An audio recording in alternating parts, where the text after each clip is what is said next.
creation, God created existence only for one purpose, which is the fulfillment of the Torah, as it's immediately alluded to in the opening words of the Torah in Bereshis bara Elokim es hashamayim v'ha'aretz, b'shul Torah shenikus Bereshis, for Torah, which is considered the chosen, God created this existence, and b'shul Yisrael shenikus Bereshis, the Jewish people which are referred to, classified, of their distinction is Rashis, they're the chosen. So the only people who have relevance to Torah are the Jewish people. And the world exists only specifically for Torah. So God willed existence and wills existence only for one objective, that ultimately the Torah should be fulfilled. So if one chooses to neglect the Torah, God will do whatever he has to do to bring us back in line to address what our responsibilities may be. Firstly, we're undeserving. So to deserve the bracha, it's understood, definitely not. And ultimately, if the only way we could get back on track is by denying us the good, which that will bring us to a level of rational thinking and clarity, there's no question he's going to withhold it. It's not only withholding. Firstly, we don't deserve it, because bracha is only to facilitate the spirituality. But if there's no spirituality, there's nothing to facilitate. Secondly, but ultimately there's an objective. God wants the world to reach its level, its purpose, that mankind should recognize. God is the king, and God is the only power. God is the omnipotent power. Nothing else exists outside of him. How do you come to that realization? It's only through being denied and being withheld of distraction, only then do you hopefully come to some level of clarity. As Rambam writes, in regard to a divorce document, which the court forces the man to give to his wife, although a divorce document has to be consensual, the husband has to willingly divorce her, but nevertheless, the Gemara tells us that you have such a thing known as get mu'usa. It's a what? It's a get, a writ of divorce, which is given under coercion. The court actually beats the husband, where they feel he should divorce his wife, to the point where he says, I consent to give it. So Rambam asks the question, but if the only reason why he's saying I consent, which is the words are rotzani, I agree, I want, if the only reason why he's saying I want is because he can't tolerate the pain any longer, how's this a consensual divorce? It's under coercion, it's under duress. So Rambam explains that the innate will of every Jew is to do the will of God. It's only because of man's Yetzer Hara, man's evil inclination, we get sidetracked. It's the negative inclination which interferes and doesn't allow the person to think rationally. So, but when he says initially, he says, I don't want, and now under pain, he says, I do want this because that is the essence, that is the innate, true will of every Jew to do what God wants. And since the Beis Din, the rabbinic court, they communicate God's will, and God said in this instance he must divorce his wife, so when he says, I agree, I consent, that in its essence is what is his will. So again, it's under pain, under suffering. Only then does the Jew come to a realization of truth. The Gemara tells us in one location that poverty for the Jewish people is like taking a red stallion and putting around his neck a red sash. Just as the red sash beautifies the red stallion, that's how poverty beautifies the Jewish people. The Jews always do best when they're impoverished.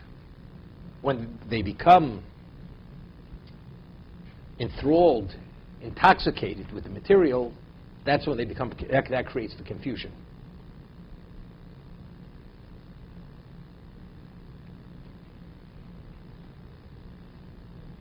In life, we all know that focus is very key and crucial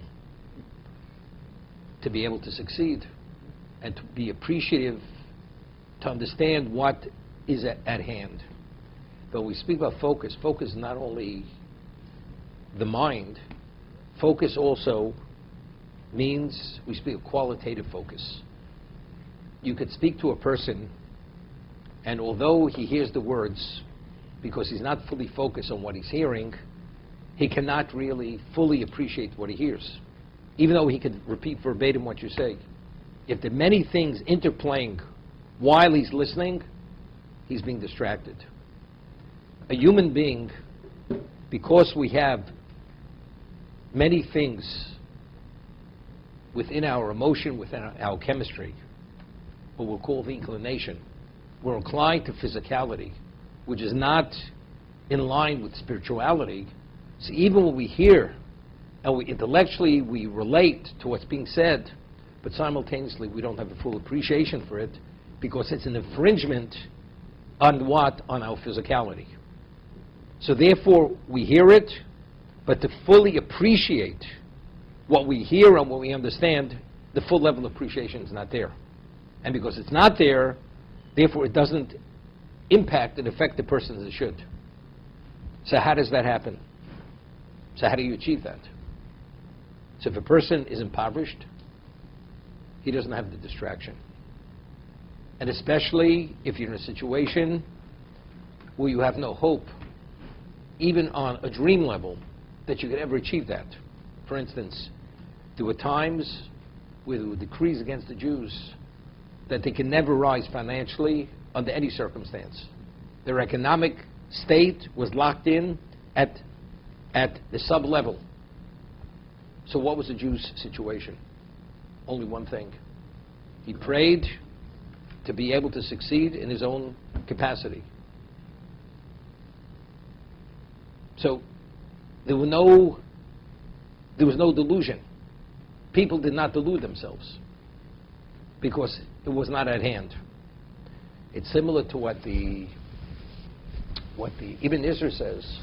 Ibn Ezra says regarding the negative commandment of Tachmod, you should not have designs on your fellow's property, his wife, whatever it may be.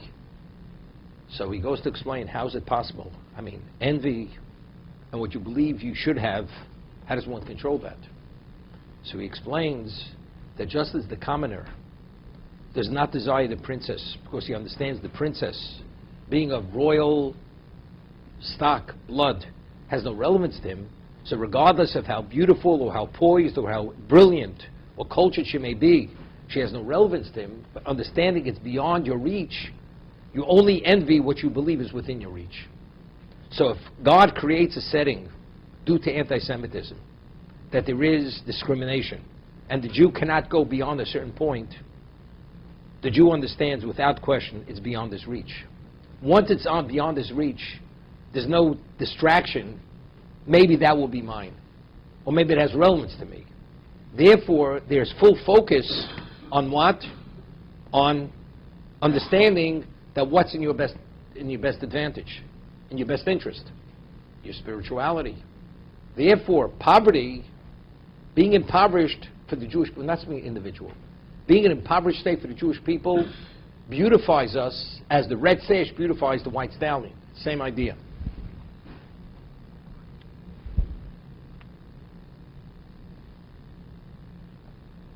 We find that the Avos HaKadoshim, the holy patriarchs, before they achieved wealth, what was their purpose? What was their essence? What was the thrust of their existence? They lived for God. They were fully spiritualized. But every one of them had great wealth and great renown in the world. It wasn't a distraction. It didn't intoxicate them. Why didn't it intoxicate them? Because when the wealth entered into their existence, why did they want wealth? God gave them, it was a gift. because they were so spiritualized, it's not feeding the beast. Normally, we have aspirations for material. We have drives for material. So what happens when you give the material? It's like feeding the cravings of a person. They didn't crave material. So what did they crave? Well, the word crave is not. What did they aspire to? They aspired and they hoped only to increase God's presence in the world. So if the only thing that could facilitate that is the material, they want the material, but the material has nothing to do with themselves. Therefore, it didn't affect them or impact on them to any degree in the negative.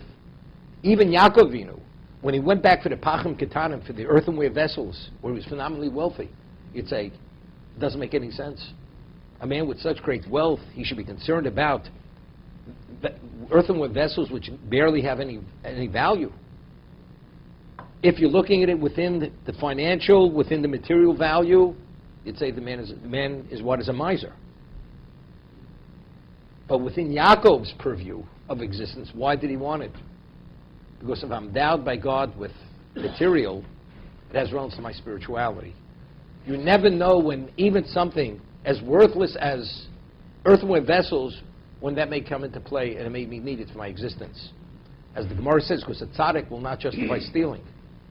So maybe God gave that to me as little value as it may have, that I should not have to steal. But that's all within a spiritual context. Within a material context, the person would think about it for a moment, to give it any level of recognition or value. Because what's obviously difficult, in Bechukosai telechu, if you follow my statutes, you walk in my statutes, ves mitzvosai tishmru, and you observe my mitzvos, vasisimosam, meaning you study the laws which pertain to the mitzvos to retain them, and as a result of that, you actualize the mitzvos. Now, what is Bechukosai telechu? So Rashi cites the Torah's Kohanim.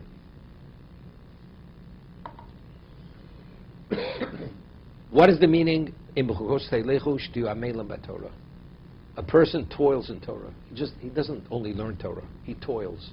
What is the connotation of toiling?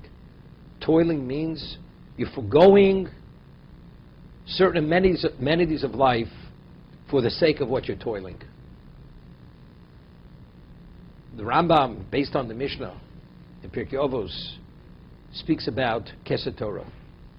How does one acquire the crown of Torah? Pas melch tochal. Bread and salt you should eat. Mayim suratishta. Water in small measures you should drink. Al oretz tishon.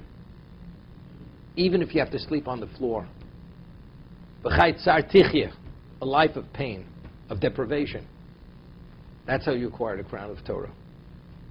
You're willing to forego all the material. This is to the degree that you esteem and you revere and you see the value and importance of Torah.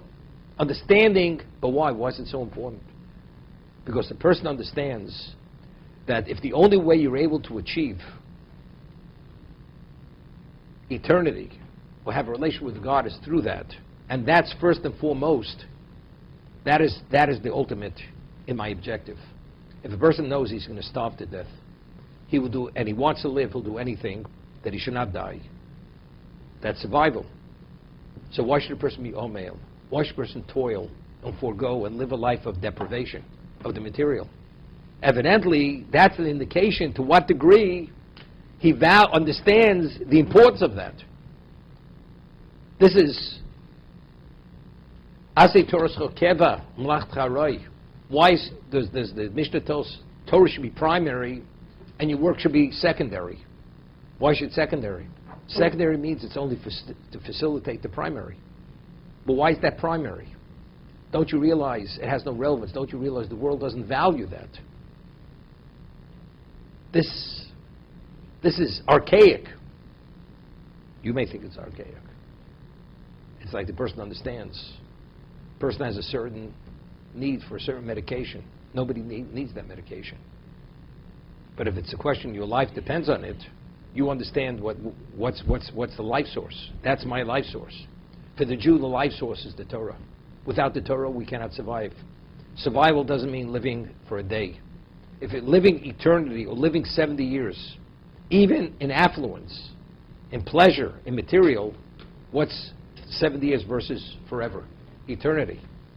What is 70 years of limitation versus being in a context of infinite, or having relevance to the infinite, which is God himself? Has no relevance, no comparison. But who understands that? The world definitely doesn't understand that. The Jew could understand it, but the Jew doesn't understand it sufficiently, not sufficiently. How do you understand it? How do you understand the true value of Torah? You have to study it. Unless you study it, you will not understand. Again, this is mitzvah geras mitzvah. It's a process. It's a spiritualization process. It's an orientation process.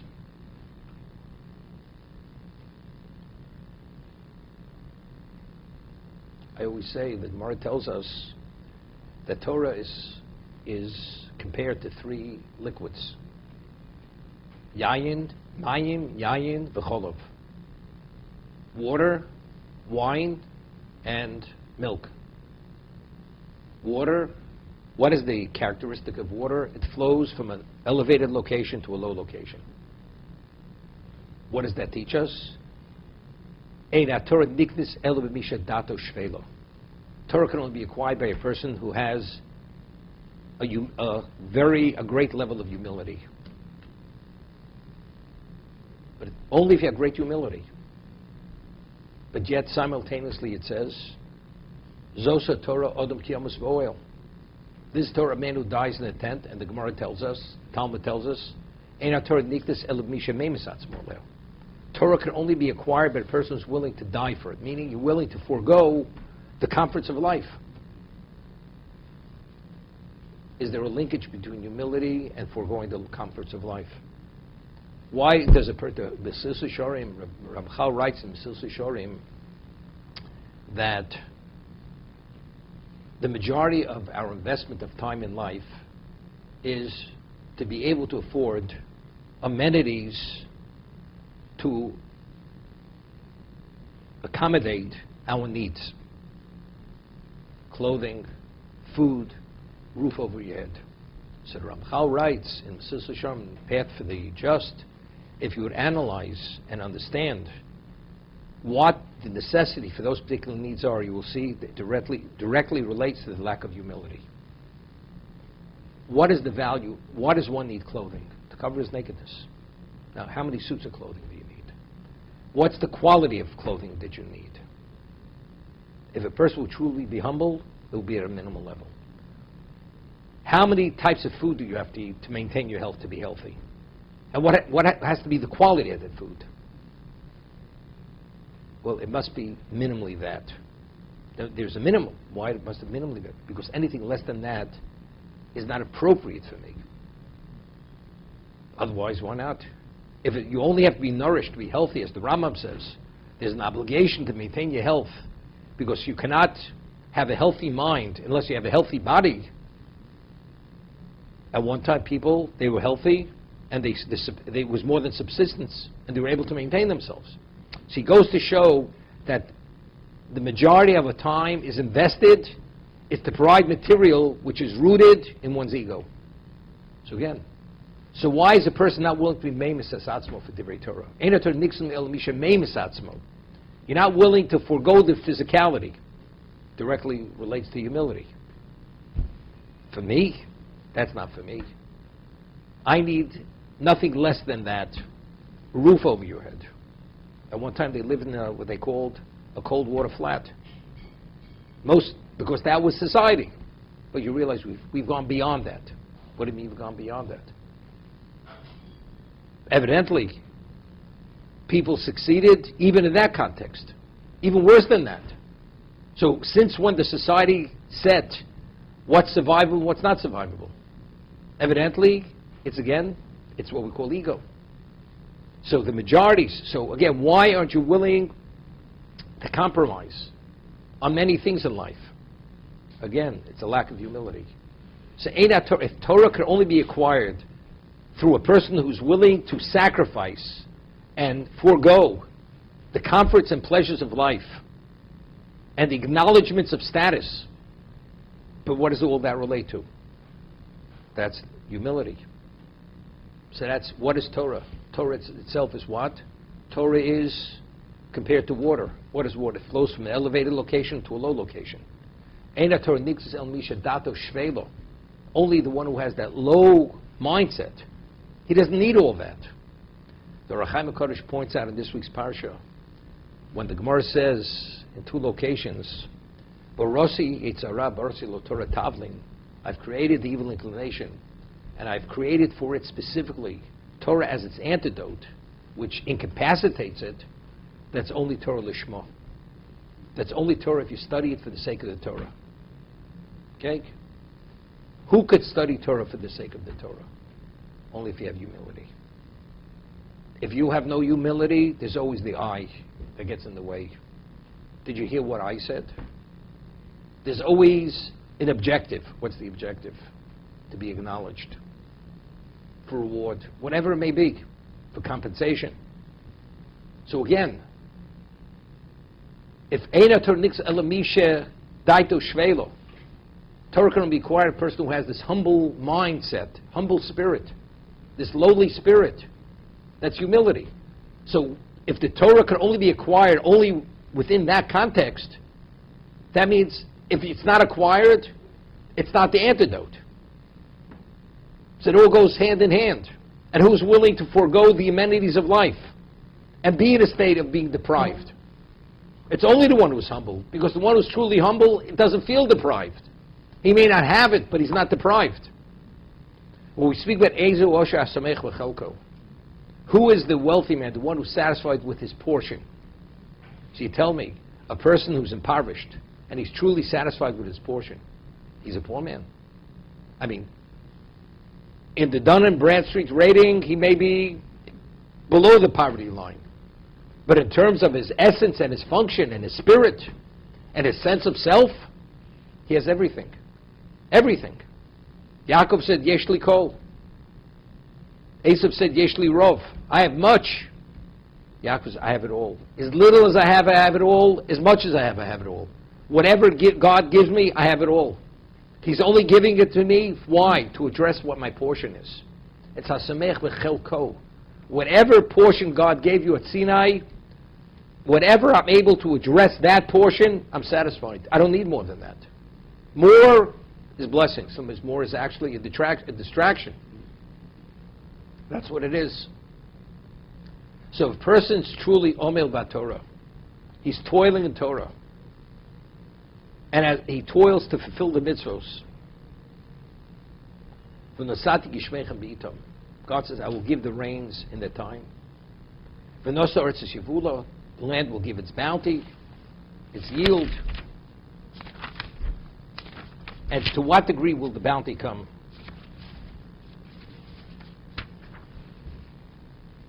The threshing season will reach the picking season. Picking the vineyards and the orchards. And the picking season, Yasik Azora, will overlap with the sowing season, with the planting season. What about becoming intoxicated with the material? Who is God giving this to? This is a person who's dedicated his life only to spirituality. This is the person who's Omel B'Torah.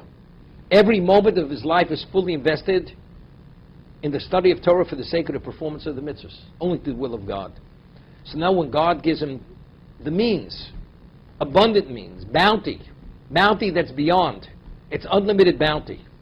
What is this unlimited bounty going to do to him? In what context is it entering into his life? As material for material, as material to further his spirituality. It's not giving the candy to the baby, or giving whatever may be to increase the craving. There's no craving in this man for the material.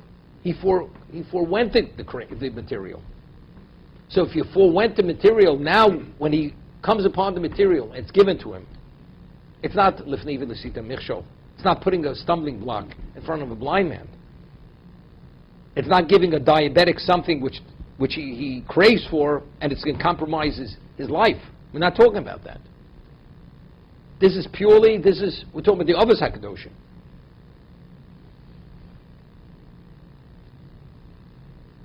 And what's the proof?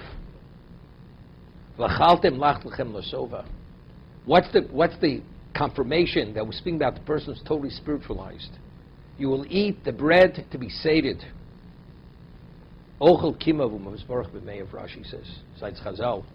You eat a minuscule amount and it becomes blessed in your innards. It nourishes. How could it be sufficient? A miracle takes place. For who does God perform miracles? For the physical person or for the spiritual person? So we're talking about abundance, unlimited abundance, bounty. And when you eat, you have no relevance to the bounty. What's proof you have no relevance to the bounty? Because you eat a minuscule, and God performs a miracle that the minuscule amount is what is sufficient to sustain you and to nourish you. It said this morning, the Chovos Levovos writes regarding the bodily functions of a human being. God created the human being that he has to do his bodily functions every day. He could have created a human being once a year, once a month, once a week. Why every day in, day out, does one need to do his bodily functions? So he writes, because a very significant handicap of a human being is his ego. What about he feels he shares the same function with an animal? I'm no better than an animal. An animal defecates and urinates, so you do it in a little more sophisticated way, in a more private setting. But your needs are the same needs as the animal. So hopefully by the person focusing on this, that you're no different than the animal, therefore that will humble the person. That will cause the person to have humility. Now, so that a person has to do his bodily functions is a positive. Is a positive. Of course, it causes the person, keeps the person humble. What about if it's ochel kimo mizborach b'meyov? If a person eats almost an infinitesimal amount of few food, how often is this man going to have to do his bodily functions? Not too often. Correct? So what happens to the mechanism which keeps the person humble? We're talking about a person who doesn't need that. We're talking about a person who is humble. He's the person who dedicated his life only to God. He forwent already all his physical amenities. And that's why God is giving this bounty which is unlimited. Because it will not intoxicate him. Because it's only within the context to further covet Shemayim, God's glory. Therefore, Ochel Kim was Baruch B'Meov. So although he doesn't have that aspect of sharing with the animal, he doesn't need it. Because he is humble. He couldn't have achieved what he did unless he had the humility that he was Memes Atzmo, that he was willing to die and sacrifice for the Torah itself.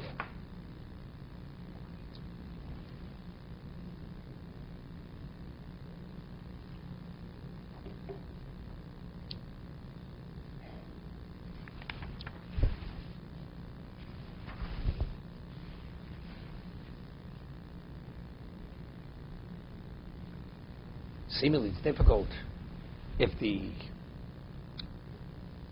threshing season overlaps with the picking season, and the picking season overlaps with the planting season.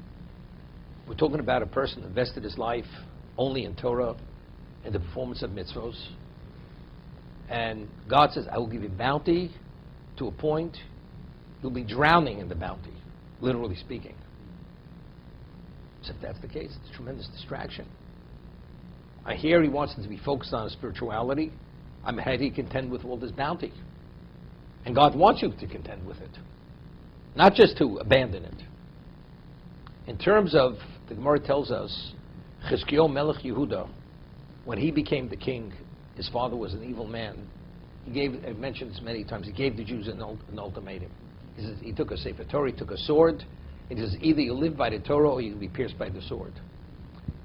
As a result of what he had instituted and established, it says every woman and child from Dan to Beersheba were fully proficient in the laws of spiritual purity. The grapes were rotting on the vine. because he wasn't going to be penny wise and pound foolish. He let the grapes rot on the vine. People say this totally irresponsible. God gives you a gift. How do you let it rot on the vine? The answer is whatever that gift is, does it compare to studying Torah? And we're able to study Torah. If it rotted on the vine. And what was the ultimate payback? When the camp of Sancheriv was destroyed by Gabriel, the archangel, the booty and the spoils of the Assyrian army and the multitudes of other armies that had come that were destroyed was endlessly more than whatever material was wasted. That's how God compensated them. Now, once God gives you that level of wealth, what do? It's a distraction? It's not a distraction. We have the famous argument of Rabbi Shmuel and Rabbi Shimon Yochai. How does one live his life? Rabbi Shimon Yochai says that if a person plows in the plowing season, plants in the planting season, and he reaps in the reaping season, and threshes in the threshing season, Torah Mateo Leo, when is one going to have time to study Torah? So what's the answer? You study Torah. God will provide others, you'll be able to delegate to others to assume these material responsibilities, but you will not be distracted. So Rabbi Shmuel asked Rabbi Akiva. Rabbi Shmuel disagrees with Rabbi Akiva. He says, but if you read the second paragraph of the Shema, you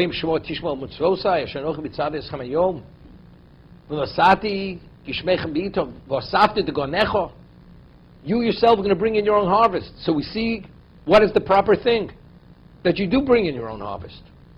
Rabbi Shimon Yochai responds, those people of Einam Osam Ritzon Shel Mokom, even though it says they fulfill the mitzvos, Einam, that's considered they're not truly doing the will of God.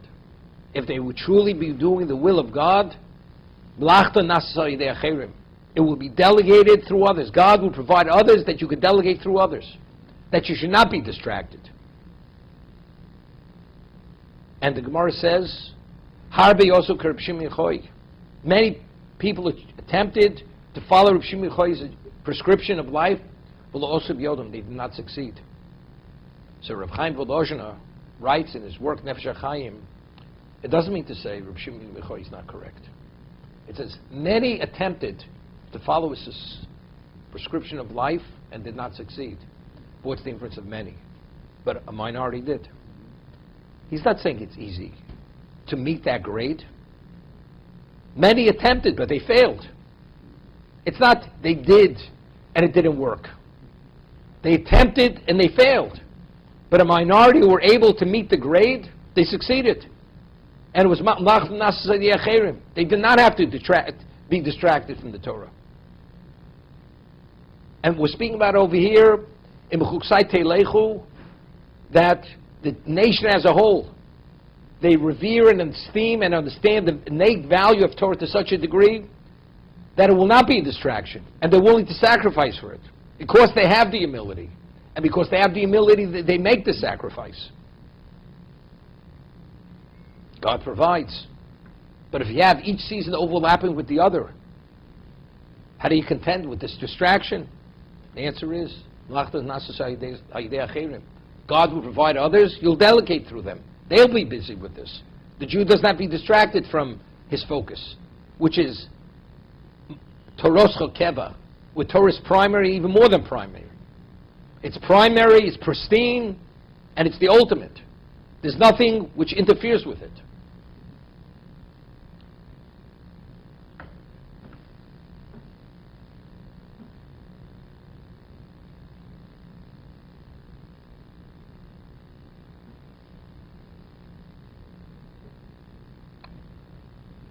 The obligation of studying Torah is an ongoing obligation. For instance, a person has an obligation to say the Shema, the Kriya Shema, to declare his belief in God, God's dominion, the unity of God. He declares it once during the daytime, he fulfills his obligation. He doesn't have to declare it again. His obligation to declare it at nighttime, He has an obligation to eat matzah. Eats the measure, he fulfills the mitzvah. After that, lulav, the 4 species of the lulav, takes it, he's executed his obligation. He has no obligation beyond that. As long as you wear the 4-cornered garment, you have to wear tzitzis, fringes on the corners, because you're wearing the 4-cornered, so therefore you bring the obligation upon yourself. If you choose to remove it, to take off the 4-cornered garment, the obligation is no longer there. Torah is an ongoing obligation. Your mind has to be continuously preoccupied in processing and studying of Torah. Even when you're traveling, your mind has to be fully, continuously occupied. What does that say? That the only way the Jew is able to maintain his spiritual posture and to have a sense of the value, the innate value of Torah, you cannot have any interruptions. You cannot be distracted. I'll give you an example. A person breathes continuously. He's on a breathing machine. You take him off the breathing machine for half an hour where he needs the breathing machine. He nearly dies as a result of a lack of oxygen. Maybe he does die. But 23 and a half hours that he's been on the machine, and if I take him off for half an hour, does it make a difference? Of course it makes a difference. Because the moment the organs are denied oxygen, they start deteriorating. The decomposition process starts immediately. You have to be continuously oxygenated. Otherwise you can't live. The spirituality of the Jew, unless it's infused continuously with the energy of Torah, and the many levels of that energy. There's the Lishmoy level. There's, within the context of amelus, of toiling, which indicates it's primary. It's nothing has any other value other than that. That's a spiritual nourishment. That nourishes the person's soul. Otherwise, the death process starts immediately. The spiritual deterioration starts immediately. The erosion starts immediately. That's what happens. Continuous. So what does it say about the need of the soul and what the struggle between the physical and spiritual is? The physical is so overwhelmingly in contradiction with the soul that if the person loses a sense to any degree of the value of spirituality, immediately the physicality of the body immediately starts shifting to get the upper hand. How do you keep it at bay? The physicality of the body, which represents earthiness. It has to be continuously spiritualized. If it's spiritualized, it's not a problem. Now, how do you spiritualize it? Continuous study of Torah. Bechukosai. You become a different being. Mentioned, the Rambam writes, based on the Mishnah, the Jewish people were coronated with 3 crowns. Keser Kuna, Keser Malchus, Keser Torah. The crown of priesthood, the crown of royalty, kingship, and the crown of Torah. Who received the crown of priesthood, Kahuna? Aaron Ubanov. Aaron and his children, they're the priests, the Kohanim. And cites a verse, who receives the crown of kingship, of Malchus, of kingship royalty? David Zazaro. King David and his progeny. And who was endowed with the crown of Torah? Munachas Bekeren Zovis. It's in the corner, and it's there for every Jew to partake of. As it says, Torah Tzivalonu, Moshe Morosho Kilas Yaakov, is the heritage of the congregation of Yaakov. So I asked the question. Seems it's a question. The Talmud tells us if a Kohen officiates where he's not wearing the vestments, he's not a fully functioning Kohen, the service is not valid. So when is it valid? If he wears his vestments, then he functions as a Kohen. And it's expressed Bigdeim aleim, kunosam aleim. When the vestments are upon them, then they're function as kohanim. If the vestments are not upon them, they're not function as kohanim. But let's say a non-Kohen who put on those same vestments. Does that make him into a priest? Definitely not. All it is a costume. If a person is Mizaru Shel David, he has royal blood, he's from the Davidic line, and he wears the crown. What is the crown? Does the crown make him king? Or does the crown say that he's fit to be king because he is of royal pedigree? So the crown is only indicator of who he is. He was chosen among the Davidic progeny to be the king. But if a person is not from the Davidic pedigree, puts on the crown, he's not Malchus Beis David. He's not.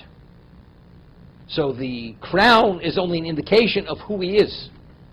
A Jew before he studies Torah, what is he? Nothing. You're a Jew. Do you have relevance? Now, he puts the crown on. What's the crown? The crown is the actual Torah itself. But the Torah itself is only information.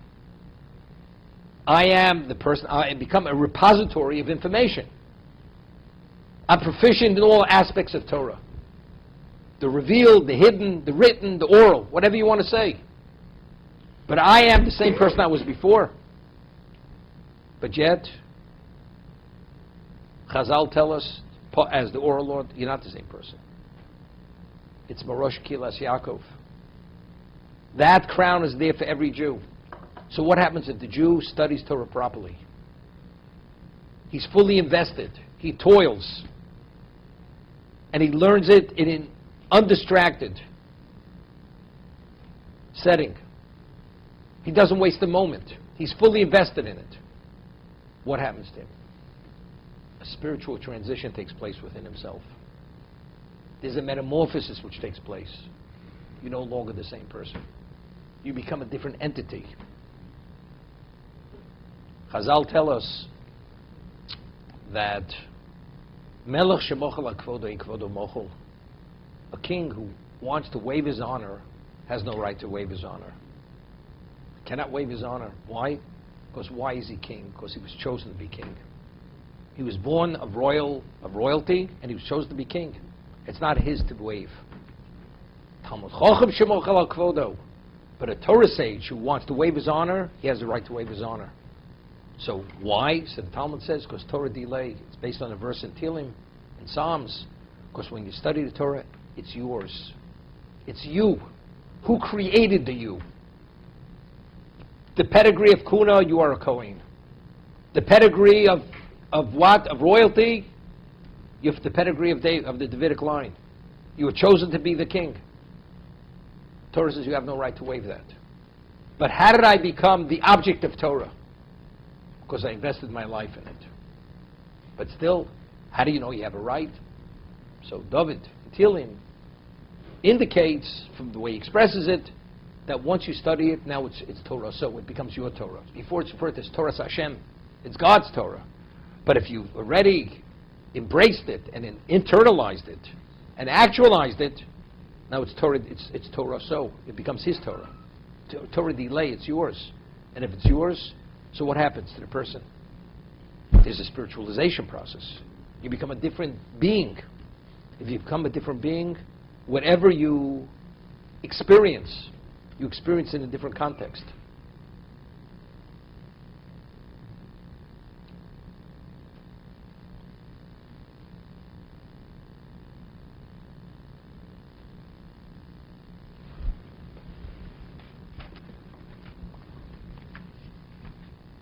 A human being is endowed with senses, human senses. We have sight, we have hearing, we have touch, we have smell, we have different senses, natural senses. What about spiritual senses? You sense something which goes beyond the physicality. A person has spiritual senses. However, they have to be activated. What are spiritual senses? What are they based upon? It's based upon what is the basis for our spirituality, our neshama, our souls. But if the soul basically remains dormant and is not interactive with our physicality, and it's dormant, and you have no sense of your spirituality because it hasn't been activated, those senses are not operative. They don't operate. But if a person truly becomes spiritualized through the process of Amelus B'Torah, the Gemara tells us over here, the Balaturim says, Vasisim osam, and you will do them. You toil in the Torah, and you toil in the study of Torah for the sake of the fulfillment of the mitzvos, and you fulfill the mitzvah as a result of that toiling.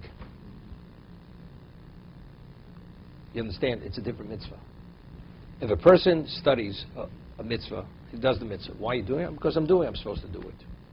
Does he sense the truthfulness of it? Doesn't. Even though he knows it's truthful.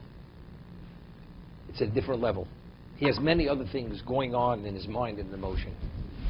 But a person is omel b'Torah. He toils in Torah. And he toils in Torah to fulfill the mitzvah. Because Rashi cites the Torah Skanim, Have'amelim b'Torah al menas lishmor l'kayim. I'm toiling in Torah that I should create within myself a dynamic to be able to retain it and to fulfill it. So now when you fulfill that Torah, which is rooted in the level of application, that where you created that dynamic. So it says, Vasisem Osam. Turim says, the letters Osam are the letters of Emes. Osam is Emes. Mem Tov Aleph. Aleph Mem Tov. Just rearrange the letters. When you do it, it's Emes. You do it, it's not only, I know it's true. How do you know it's true? Your father told you it was true. It's part of the tradition, which is okay. But it's Vasisimosam. When you do it, you'll be able to sense the truthfulness, the value, the innate value of it. When we say, Ashreinu matov chalkeinu ma'anoim goraleinu ma'yofi shorseinu, fortunate. We feel fortunate. Matov chalk, how good is our portion. Ma'anoim goraleinu, how pleasant is our lot. O ma'yofa, and how beautiful is our inheritance. When you use those words, those adjectives, these are just words. This is an expression of your emotion, of the way you feel. You truly feel this. But how do you feel this way? You're enthralled. You're ecstatic. You're related. But how? If you're touched, then you feel this way. But with what do you have to be touched? If you're touched with emes, now how are you touched with emes? The emes has to penetrate you. How do you penetrate? How are you penetrated? It's only through amelus. If you're willing, the more you invest, the greater the return. I'm willing to forego my physicality, which is really which is the barrier. This doesn't allow you to fully appreciate and sense its value. So the more you become spiritualized, the greater is your capacity to have the sense of what that is.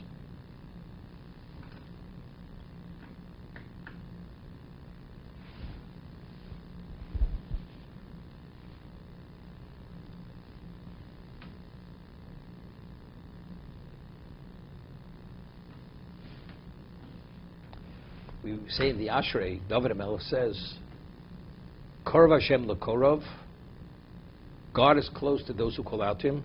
Asher yikru be'emes, those who call to Him be'emes, with truth. So simply it would mean people who call out to Him with sincerity, with truthfulness, God will respond to them. Korov Hashem lekorov l'chol asher yikru be'emes. So the way I think you could explain it, Kor Hashem l'korov, l'chol hashikru v'emes. If a person who calls out to him because he possesses emes, because he possesses the Torah, which is truth. So what is he an embodiment of? Because you've been spiritualized through the Torah, and you forwent all the amenities for the sake of the Torah, and you toiled in the Torah for the sake of retention and fulfillment of the mitzvos.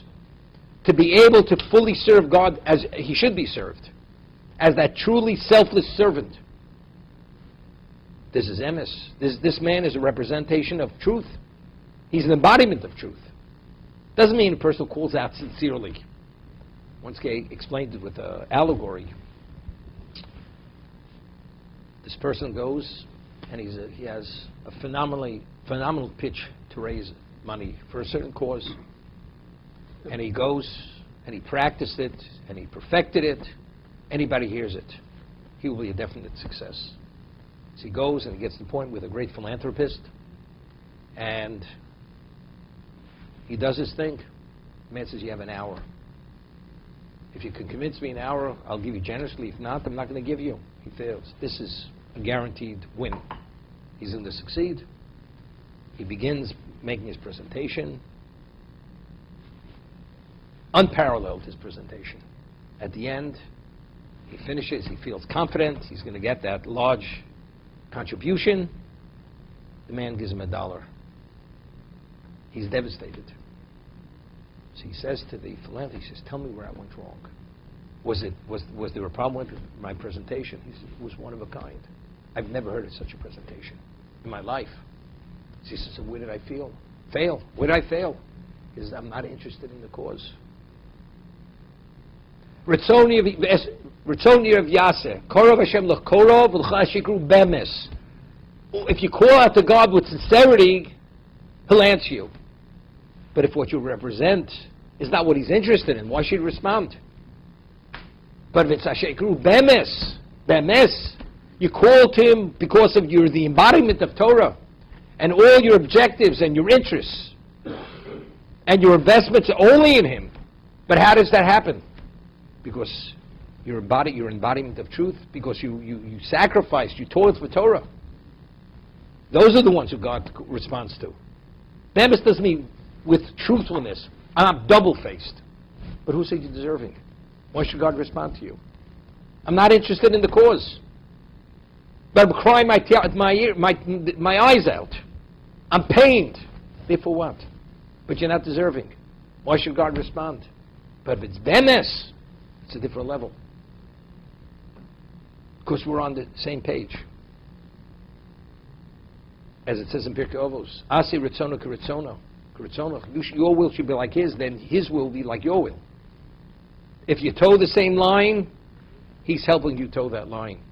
If you're towing another line, then you're all by yourself. He's not going to tow you a line.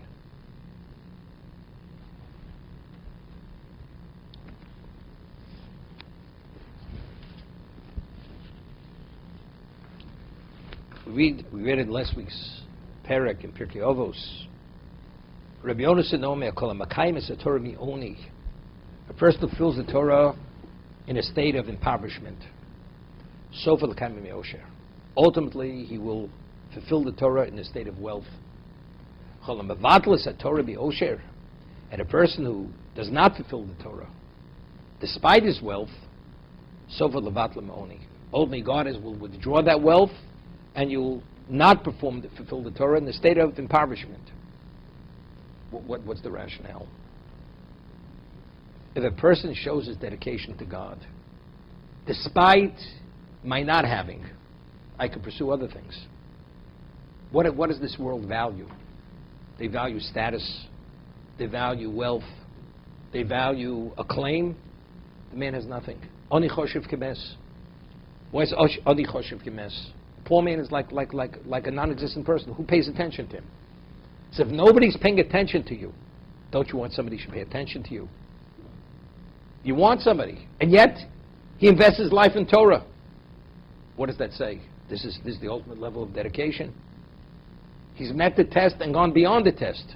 So God will give you everything because you have no interest in that. And again, it's the same thing. Will this intoxicate him? He's not coming because he himself has proven himself to be the spiritual person. So now when he's going to be endowed with wealth, in what context does the wealth enter? To a person who wants to increase God's glory. But a man, God gives a man wealth. And what are you supposed to use the wealth for? To do His will. And you don't fulfill His will.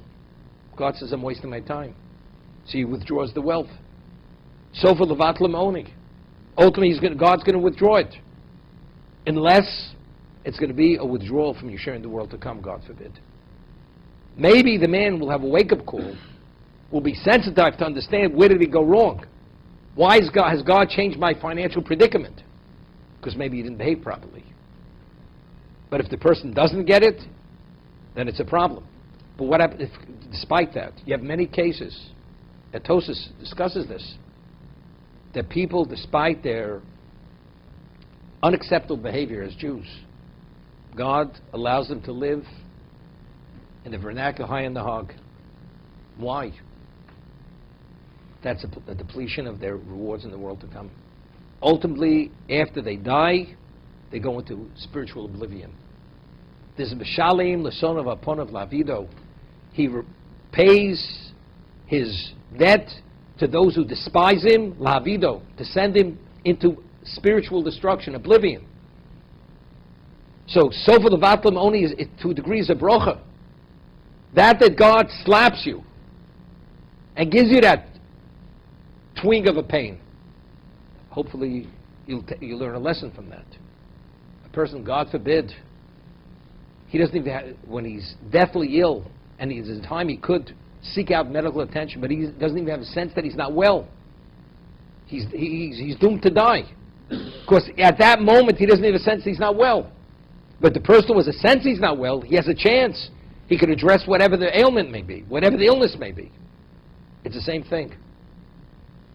So we have spiritual senses, but they're only activated, and we can only relate to whatever they may be. This is mitzvah goreres mitzvah.